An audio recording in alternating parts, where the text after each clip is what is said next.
Hello, everyone. It's your boy Jeff with you again. We are back in the spin zone, number 80 something, 6 or 7.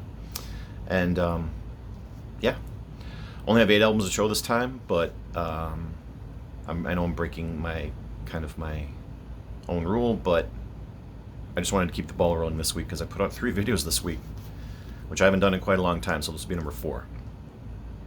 Anyway, let's get right to the music. This is Martinis and Bikinis by Sam Phillips. This album was originally released in 1994. This is the first time it was ever released on vinyl. This is the 2012 reissue by Omnivore Records. It's a 2-disc set pressed on white vinyl. This has been a crate resident for a little while. And then I think it was Mazzy who showed a Sam Phillips album. I don't think it was this one. I think it was her first. A couple of weeks ago, or maybe a month or 2 ago. And it reminded me that I had this in there. So I pulled it and spun it. Sam Phillips is a great singer, songwriter. This album here was probably the closest she came to fame, because song on here called I Need Love was a radio staple for a hot minute. But after this, I don't think her career didn't really take off the way I think she thought it would. But anyway, this is a wonderful album. I bought this, like a year or 2 ago, I think, when Hannah told me about Omnivore Records had a sale. So I picked this up. And I picked up another album, but the name is escaping me right now.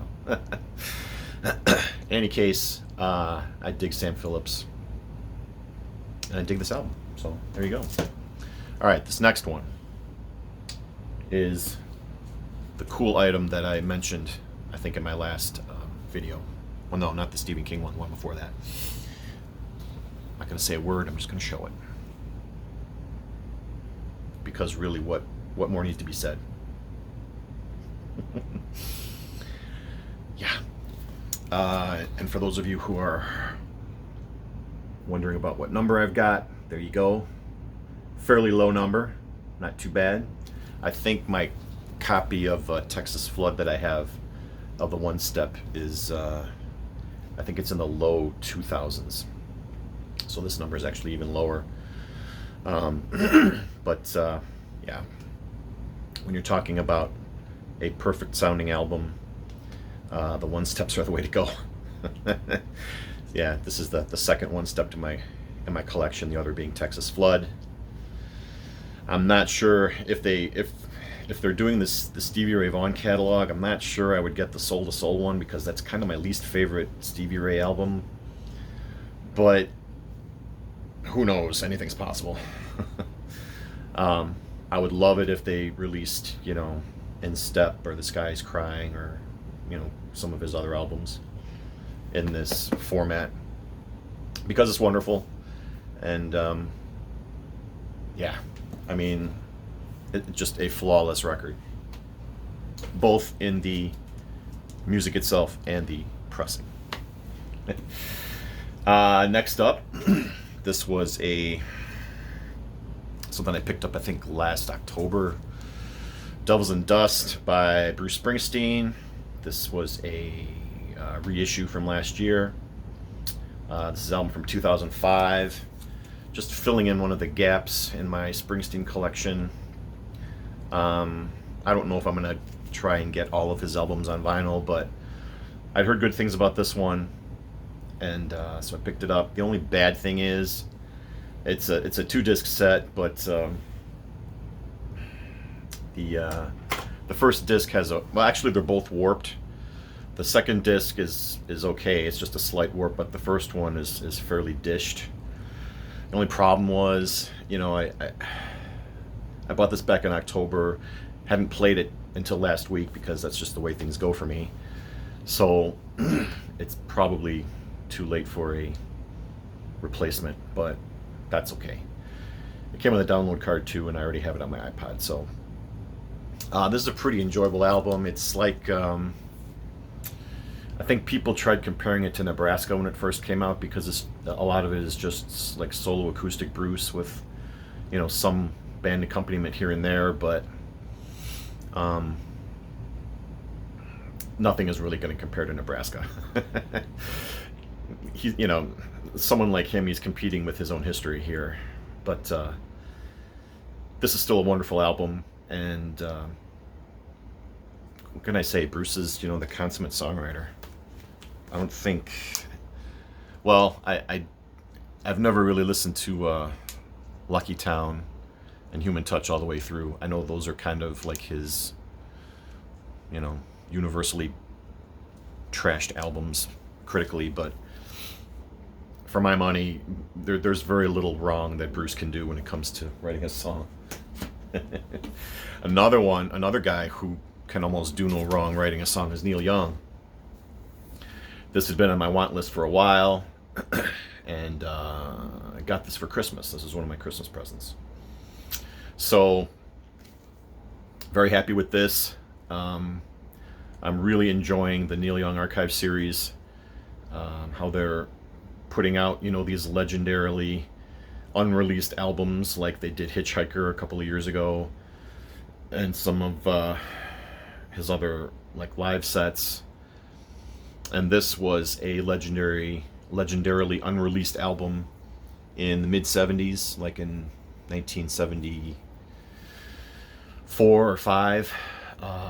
This was supposed to be like the follow-up album to Harvest, and he had just recorded the Tonight's the Night album kind of spontaneously, which is sometimes the style that Neil works in. And he ended up releasing Tonight's the Night instead of this. So some of these songs I know have showed up on other Neil Young albums, and a few people have covered them. Like I know Love is a Rose is got covered by was it Linda Ronstadt, I think. But hearing all these songs in the correct order that they were meant in this album, it definitely has a Harvest vibe to it, kind of low-key Harvest vibe, on most of the songs. And it's just a great reminder of how good a songwriter Neil is, too. Because listening to this was like, it felt like coming home, because I've spun Harvest, so many times over the years that playing this, it's like Harvest's little brother, Great album on its own, has a slightly darker tone to it, it's and it's about, the dissolution of his Neil's relationship with Carrie Snodgrass, who he was with at the time, way back when in the 70s. But still, just a wonderful album, mostly acoustic. Neil's voice is very strong. It sounds really good. And yeah, this is the kind of stuff that he made his name with, really. So it's wonderful to have this album released finally after, 45 years? Going on 46. So that one's going to get spun a lot more in the future, I can tell you that right now. An album that I just picked up last week on eBay is Information by Dave Edmunds. The story of me getting this album in my own mind traces back to Tim over at High Noon's Vinyl. He showed a 45 of the first song there, Slipping Away. And I remembered hearing it, looked it up on YouTube. There's a video of it, and it got stuck in my head. And for weeks, I would be humming it. Just did.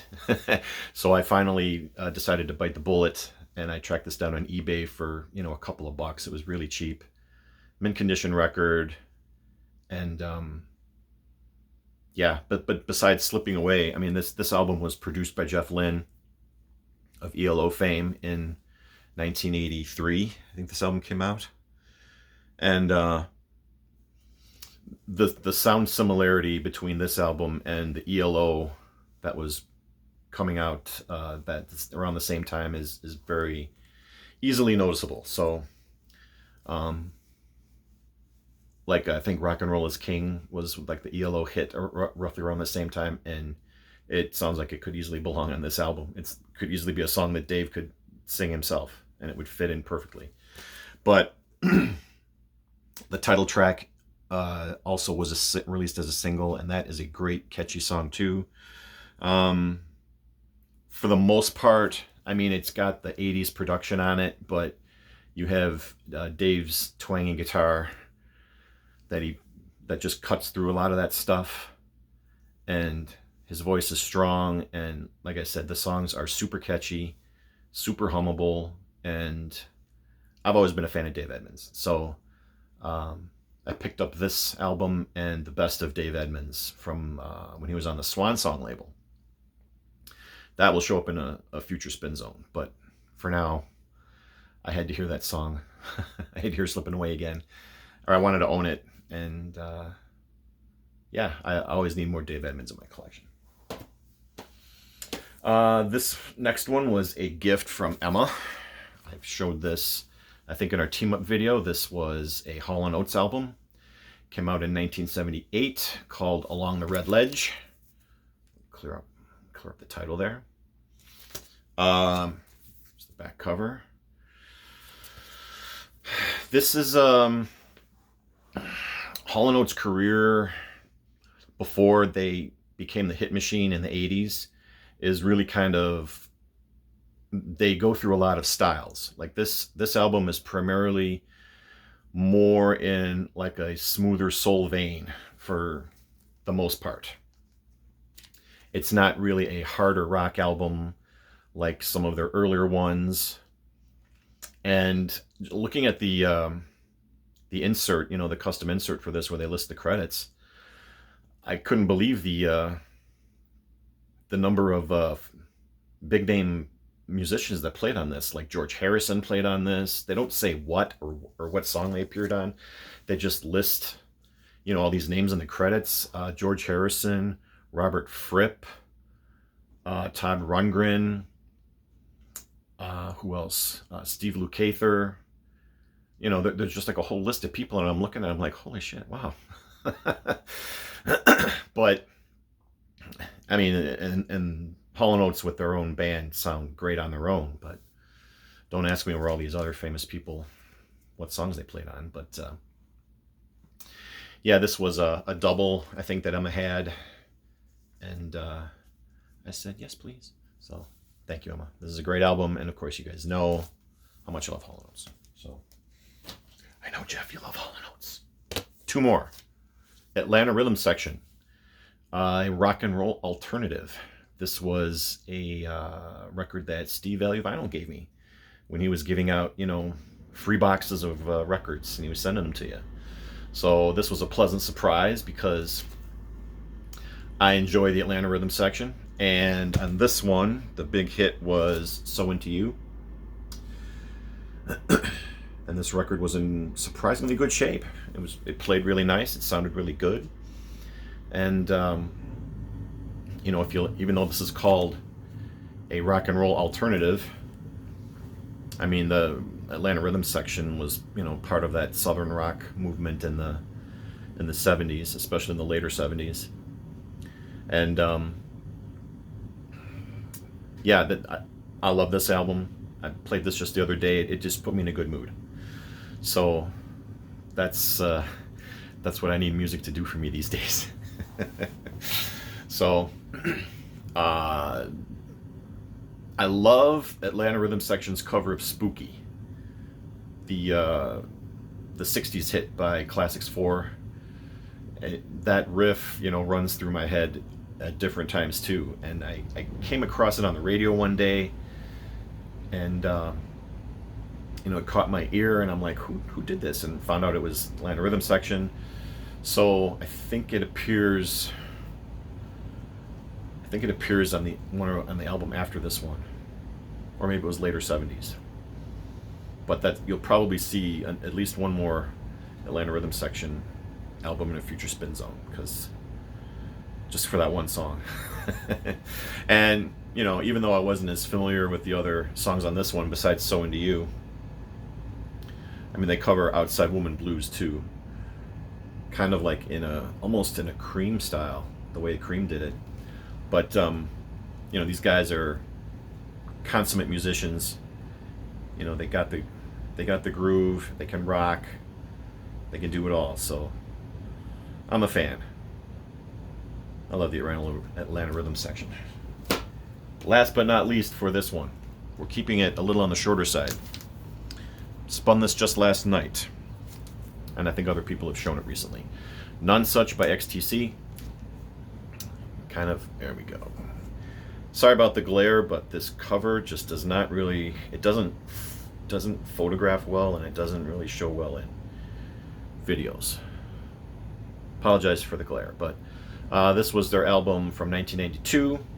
This was actually the last one that I needed on vinyl.